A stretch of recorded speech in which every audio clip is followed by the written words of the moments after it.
Ah, hello. I'm Nathaniel Smith, and I'm going to just talk about the publishing industry today. So this is going to be interesting. Okay. I'm going to say how I feel about things, my opinion. Now, let me put a disclaimer here that I know even today, there's great authors out there publishing great books and yada, yada, yada. I'm not saying like there isn't any good published books. That's what I was trying to say. I'm not saying there isn't any good published books around today or anything like that. I'm sure they are. That being said, I feel no, fuck it. It's my opinion that we are honestly in the worst era of publishing in all of books. In the entire publishing industry for books, I think it in all honesty is the worst it's ever been ever. And it's been this slowly compiling of multiple things on top of each other for the last couple of decades that all has sort of led to now, and it sucks. There's no other way to say it. It sucks. I personally believe that, and I'm going to tell you why. So I'm going to break it down into four separate issues that all compiled together to make the current fuckery that we have today. So we're going to start with the first one, and there's no easy way to say this, so I'm going to say it. One of the problems started with Harry Potter. Now, before any of you get my case, let me make this abundantly clear. I got nothing against Harry Potter. It's a great series. It's awesome.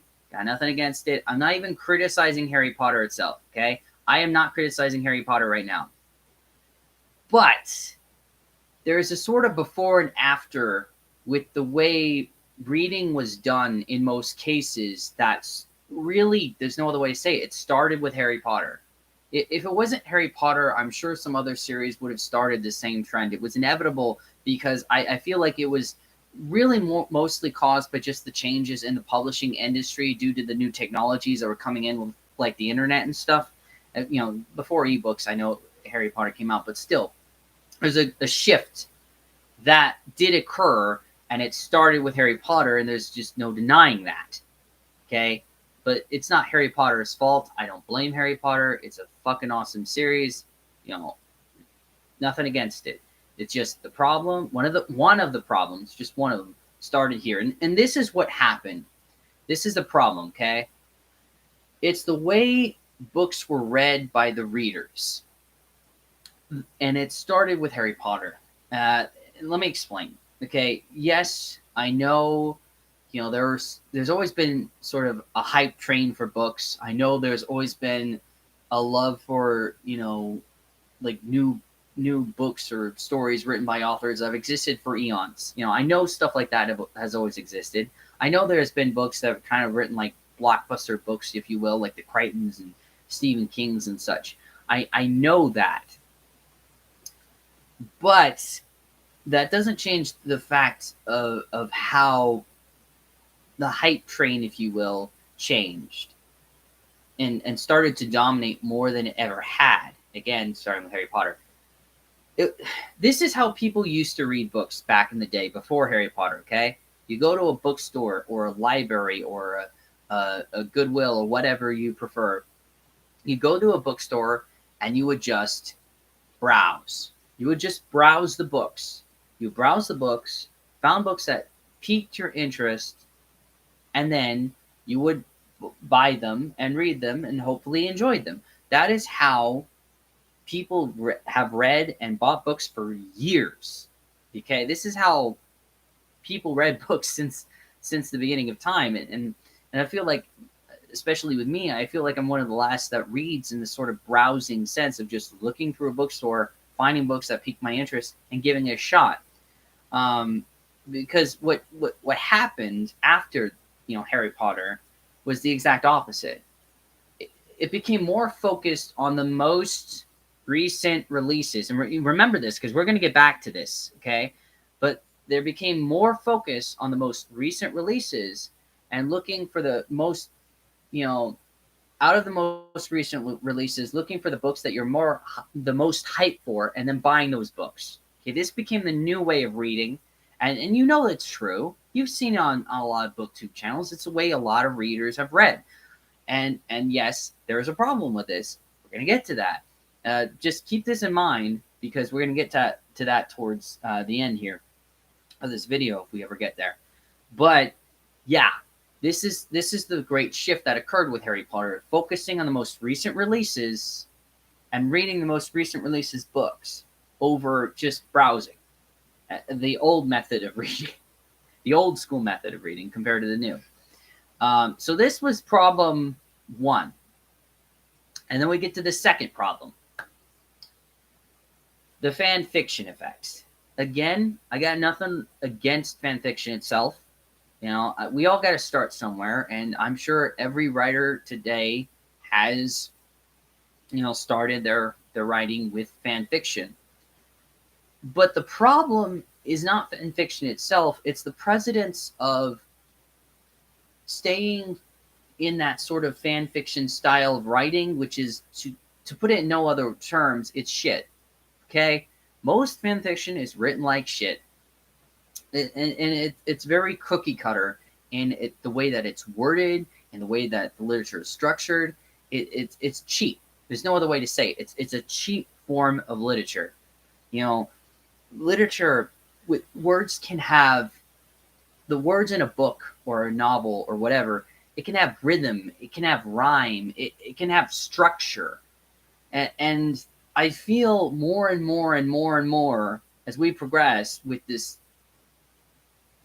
fan fiction effect that this whole aspect of writing has just been abandoned.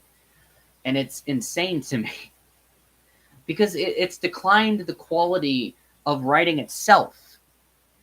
It's declined the quality of writing itself, and it's become a huge problem.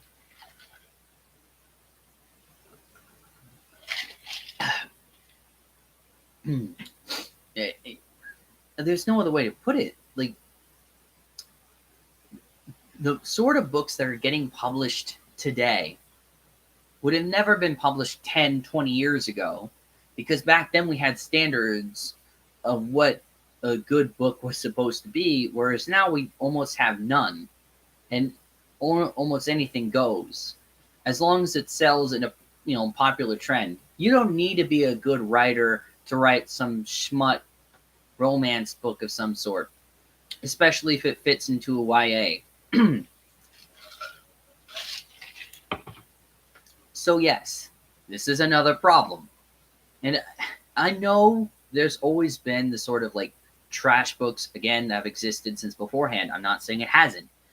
But the precedence that these trash books have taken more and more effect in recent years, the acceptance of just a weaker form of literature, while just losing the quality of the way books have been written beforehand, it's just drives me nuts. Okay? It drives me nuts. Okay, now we're getting to the fourth issue. And I remember earlier when I told you how readers have been reading the most current releases, right? Remember that? Well, we've gone full circle, and this is what every algorithm for ebooks is built on. Okay? We're talking all of them, from Amazon, Apple, whatever. All of these ebook publishers focus their entire the publishing of the book in the most current releases and deliberately fitting into what you like in terms of genre or whatever.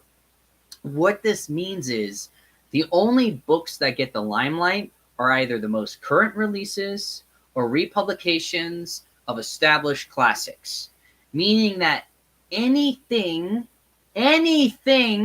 that's in the middle of these things that are not either classics nor new releases get pushed under the rug, completely ignored, abandoned, forgotten about. And it doesn't help when you have a reader base that has become so accustomed to just reading the newest fucking thing all the fucking time that so many books get pushed under the rug. Let me give you an example. There it is. To give you a good example here. This book right here is called Tomorrow's Magic. Now, this was a reprint of a book that was written in the 80s, and I think this was the last reprint they did back in 2007. I don't know if it's ever been reprinted, and even if it was, I doubt anyone knows about it. Now, what Tomorrow's Magic is about is simple. It's about the King Arthur mythology. More specifically, it's about Arthur's return and how Arthur returned. And the way they managed to bring Arthur back in this story was brilliant. So, there's no easy way to say it, so I'll say it. Basically, Arthur returns after a nuclear apocalypse where only a fraction of humanity survives in a quasi-similar state like it was back in the day of the medieval ages. Yeah. It's an awesome book series. It's just so well done because of that. And for whatever reason, it's completely unknown now. Hardly anyone knows about this book. And it doesn't help when you have an algorithm built in such a way that books like these and so many others just get pushed under the rug. And that's what happens when you have an audience of readers that's attention span is only focused on the most current releases, and also what the algorithm has built up focusing on only your favorite stuff. The genres you like plus the new releases of those genres. So anything that goes outside of that, you don't know about it. You forget about it. It's gone. This is why browsing is important, people. Browsing is important to find the books that are in between, that are neither established classics or the newest releases, the books that nobody knows about. They're just beautiful gems out in the middle of nowhere. They're just being abandoned because we don't have sensible readers looking for them. They become accustomed to what the algorithm has set for them. That's just wrong. It just is wrong. I cannot express how wrong this is. Okay. Now, the last issue is the one that I'm sure most of you are aware of because it's the issue across the board here. And, oh, wow. I have actual chat comments. I have not had that. Okay, let me read this for you. It's from Danielle. Harry Potter did really do some damage to publishing. I remember YA being a shelf. Now it's over half the bookstore because they just wouldn't publish anything that wasn't YA. This has a parallel to my issues with the music industry. I have to go so far out of my way to find books and music I like. Yep. Yeah. Yeah. With you there, Danielle. Oh, where was I? Yes. The last one is the last issue of the publishing industry today. And this is the one that you all know to some extent. It's the woke stuff. Okay, look, I don't mind what your political opinions are. One way or the other. You have your opinions. It's fine. I just don't want you forcing your politics down my throat, especially when I just want to read a fantasy book to escape the real world. Okay, I don't read a fantasy book to be talked about present day politics and race relations, blah, blah, blah. I go to a fantasy book to escape reality. Okay? That's what people want. We want escapism. We need escapism. We want fun adventures. We don't want to be forced politics down our throat. And so much politics have been forced due to this woke stuff. It's insane. And every time it's done, it's always failed. We know it fails. Look at the film industry. The Ghostbusters 2016 was a failure. The Star Wars Last Jedi was a failure. The recent use of Doctor Who was a failure. Not to mention Star Trek. You know it. I know it. We all fucking know it. Why do they keep pressing politics that we're sick to death of and that we don't want in genre fiction where we want escapism? We want adventure. All right. Yeah. That's pretty much all the issues. That's pretty much all the issues with the publishing industry today, and I just want to get this out of my chest. So, yeah, I'll see you guys later. See you, Danielle. Bye. Bye.